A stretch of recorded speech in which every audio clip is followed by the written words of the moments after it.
The last nuclear arms control treaty between the United States and Russia is gone. Not suspended, not paused, gone. New START expired in February 2026. No replacement, no negotiation, no safety net. And the Western press covered it for roughly 48 hours before moving on to the next crisis. Think about what that means. For 35 years, every nuclear missile count, every warhead inspection, every deployment limit, all of it was anchored to a legal framework. And now there is no framework, nothing. The two largest nuclear arsenals on Earth are unmonitored, unconstrained, and operating in an atmosphere of maximum mutual suspicion. You have heard about the war in Ukraine, you have heard about NATO expansion, you have heard about sanctions, but this story, the quiet death of strategic stability, may be the most consequential thing nobody's really talking about. So let's talk about it. Here is the version you are supposed to believe. The world is dangerous because Russia invaded Ukraine. The international order is under threat because autocracies are challenging democracies. The solution is more Western solidarity, more defense spending, more NATO cohesion. That's the frame. And inside that frame, every escalation is justified. Every arms purchase is defensive. Every diplomatic collapse is Russia's fault. But frames have edges, and just outside this one, something else is visible. The United States refused voluntary nuclear restraint after New START expired. It stopped counting 41 B-52 bombers and 56 Trident II launchers under treaty limits. It denied visas to Russian inspectors, and now senior officials in Washington are openly discussing resuming nuclear testing, something the world hasn't done since 1992. Then look at the Pacific. AUKUS is transferring nuclear-powered submarine technology to Australia, a move that cracks open a door the Non-Proliferation Treaty was designed to keep shut forever. Japan and South Korea, both formerly non-nuclear, are negotiating American nuclear deployments on their soil. Guam, the Marshall Islands, Diego Garcia, a chain of U.S. bases stretching across the Indo-Pacific are being upgraded for long-range strike operations. Arc by arc, the United States is building a forward nuclear architecture pointed simultaneously at China and Russia. Moscow and Beijing have a name for it: First Strike Infrastructure, packaged as alliance management. The West didn't abandon arms control because it became irrelevant. It abandoned arms control because arms control became inconvenient.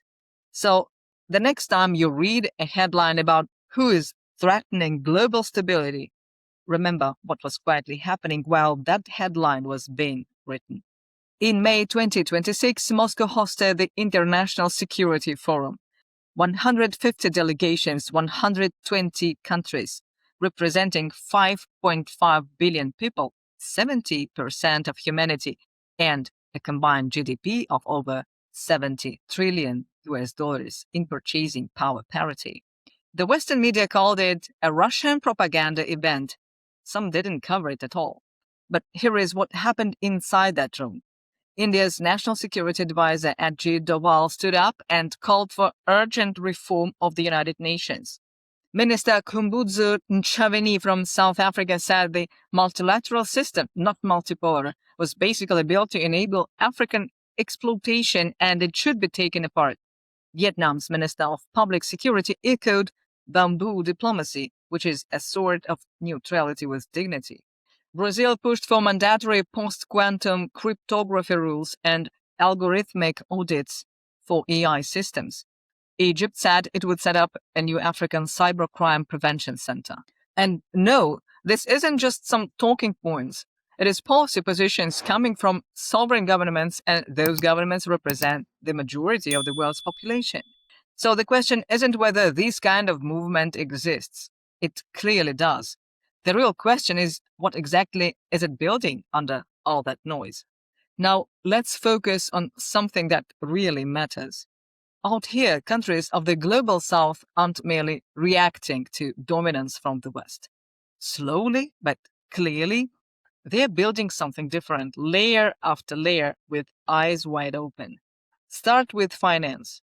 The BRICS nations represent 50 trillion in US dollars equivalent in nominal GDP and 70 trillion in purchasing power parity.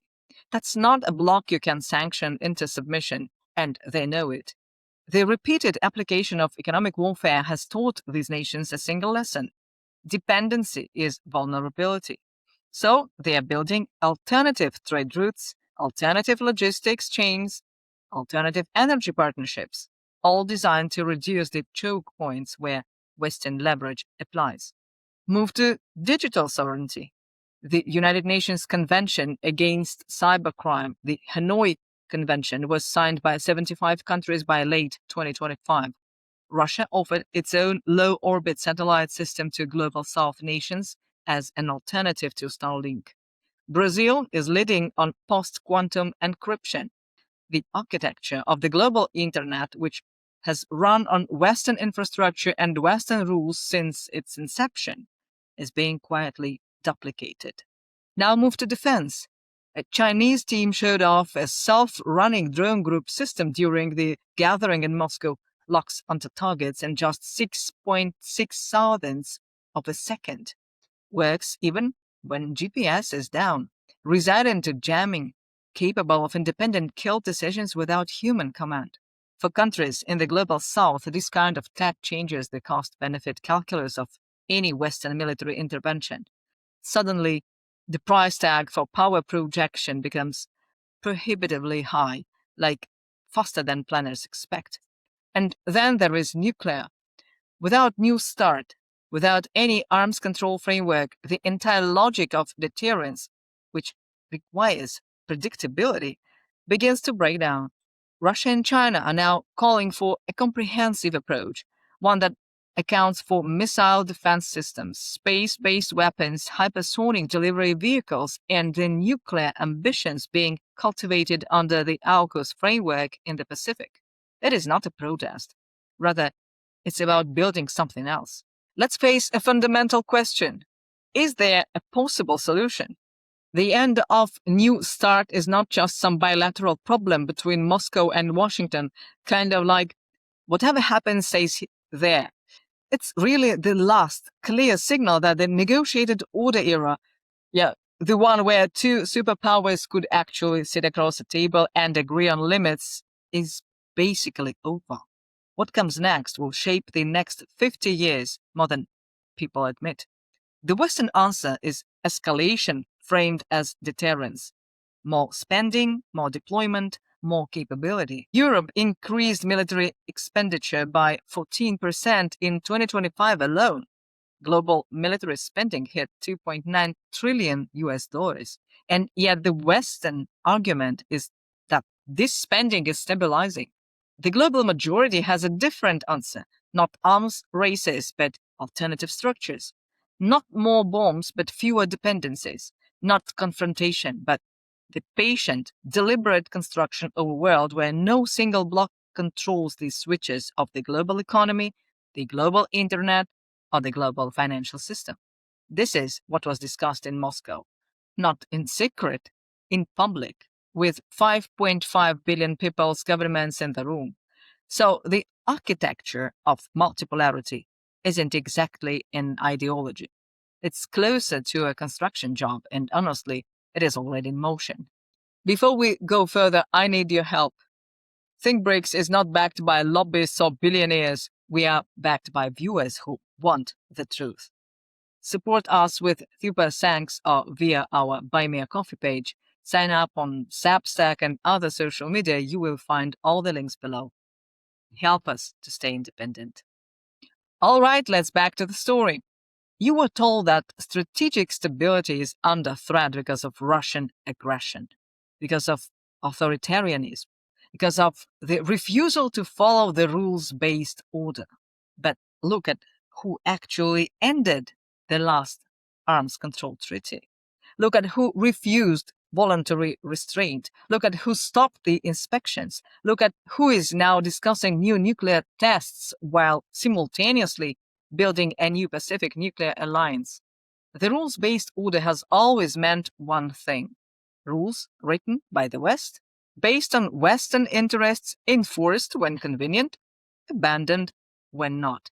The global majority is not rejecting rules. It is instead rejecting the asymmetry, the idea that sovereignty is a privilege granted by Washington rather than a right exercised by nations. Strategic stability in the old world was managed by two powers negotiating in secret, then announcing limits to everyone else.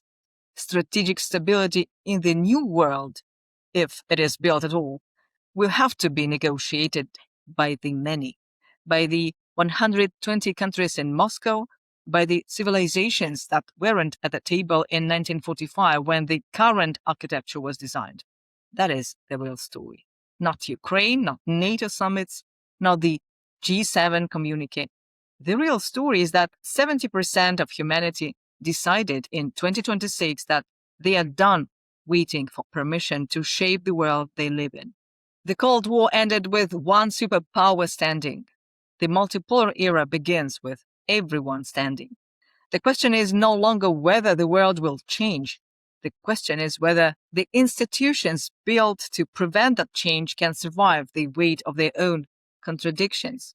Think about that the next time you read a headline about global security. Thanks for watching.